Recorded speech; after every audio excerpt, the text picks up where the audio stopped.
Well, I don't know about you, but I love a good shotgun like this 930 SPX, and I just don't know what it is. I don't know if it's the movies we saw as a kid, or the fact that you just like to see these soda cans or your target completely disappear when you pull the trigger.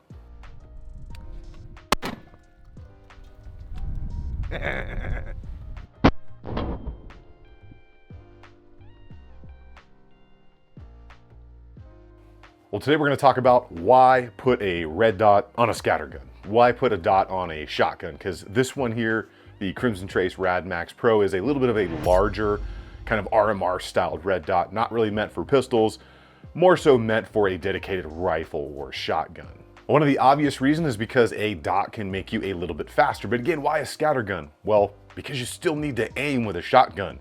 I don't care what the guy in the gun store told you. You're responsible for everything comes out the end of that thing. And at certain distances, the shotgun is really awesome, and at a certain distance, it is not. But you still need to, for the most part, aim unless you're legitimately contact shooting. And by contact shooting, I mean something like this.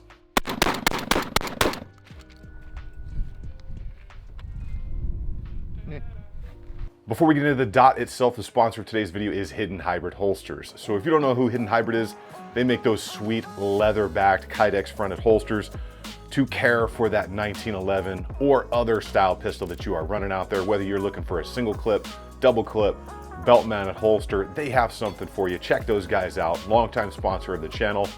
Big thanks to Hidden Hybrid Holsters. Now getting into that Rad Max directly, let's talk about the specs on this thing. The Rad Max Pro is 7075 aircraft grade aluminum. You're gonna get a couple of different mounts. You're gonna get a absolute co-witness and a lower 1/3. Those are both gonna come with your standard 1913 Picatinny rail style mount for co-witness or lower 1/3, completely up to you. So it is a very much larger window than an RMR, Delta Point Pro, Romeo 1 Pro, or any of those optics. And the reason for that is you're putting it on a rifle or a shotgun, which is really what this thing is meant for. On the left side and on the right side, you're going to have the plus and minus buttons, or the brighter and lower buttons. And it's also going to be your power buttons. Now this version does have auto sensing technology, auto brightening technology. So there are a couple different things that it's going to do.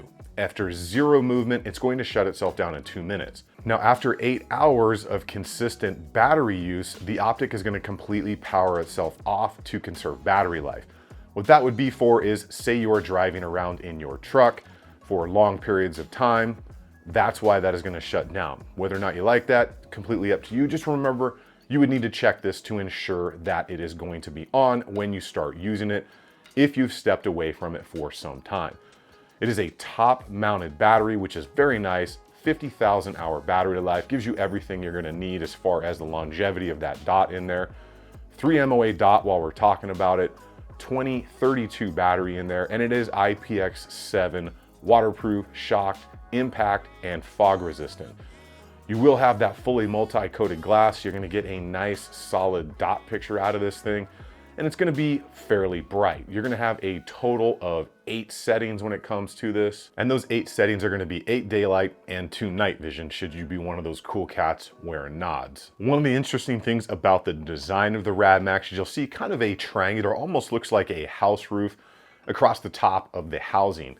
According to Crimson Trace, that is to alleviate stress should this optic be dropped, so you're less likely to fracture that glass, which is recessed into the optic, so you don't scratch it up with protruded glass out of the front like some other optics out there.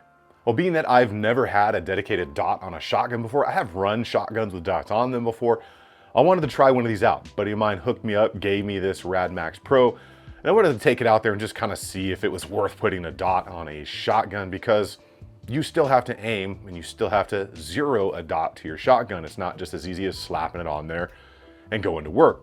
Now, depending on the type of load you're going to use, whether it's a slug or buck, or even what type of buck you're using, because there are different wads in there that are accurized that you can effectively keep a very tight, I don't know, 5-inch group with that buckshot out to like 10, 15 yards, depending on the load, depending on the barrel, and if you're running different chokes. There is a lot that goes into that stuff. But the opportunity is there, especially with slugs, to take shotguns out a lot further than most people think you can use them at. So What I do, and I'm not saying it's right or wrong, is I will use the defensive load I'm carrying and I try to zero that load to where the dot is giving me the center of my spread at about 10 yards. And I find that's really effective because 10 yards, 30 feet, that's a pretty good distance. And if you think about self-defense style, 7 to 5 yards, 3 yards, a lot of them, that's pretty much right where you're gonna be. And that dot's gonna give you everything you need to make something disappear on that target. And a cautionary tale, remember shotguns. If you don't keep up on your training with them, you're not gonna run them, they are going to run you, which is why I love going out there, having not run a shotgun in a couple of weeks or months or something like that, because you make all kinds of mistakes, it's slow, and you just have interesting things going on there, whether your gloves, because it's colder, getting caught in the action, or whether you can't get your shell out of the side saddle like on this one because it's new and they're sticky. So remember, keep up on your shotgun stuff. Gloves! Gloves!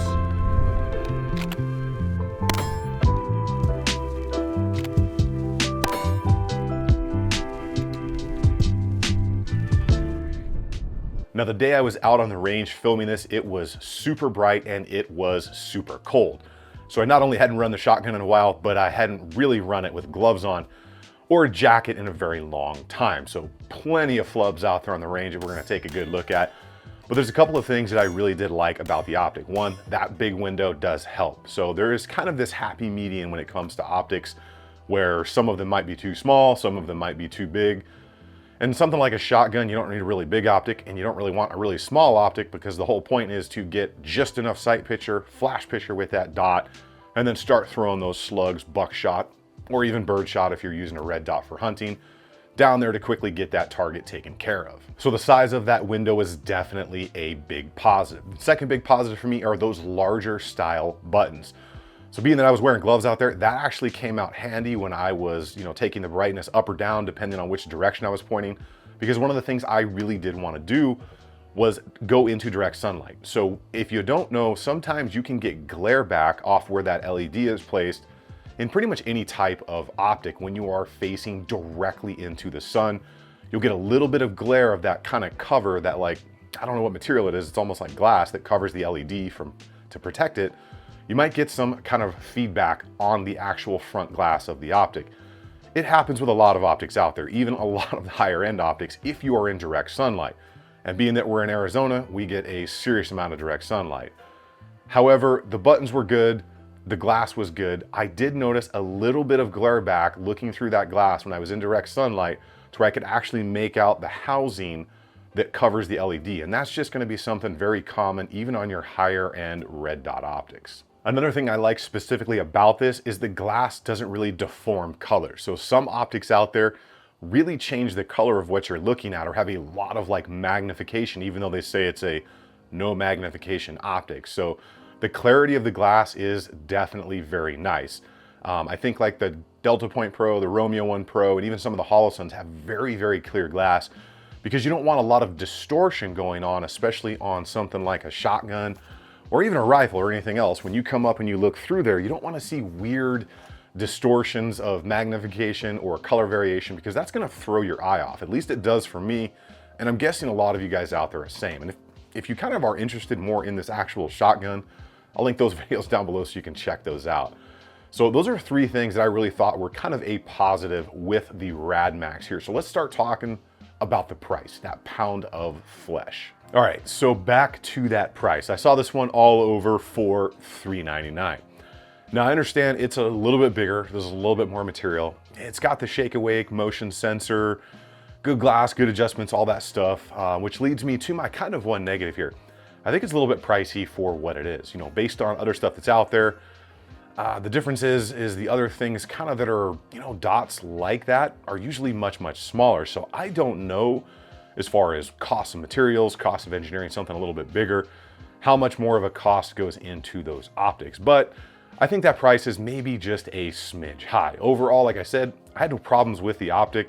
It maintained zero as much as you can maintain zero with a shotgun shooting buck out there, or even some birdshot like we did.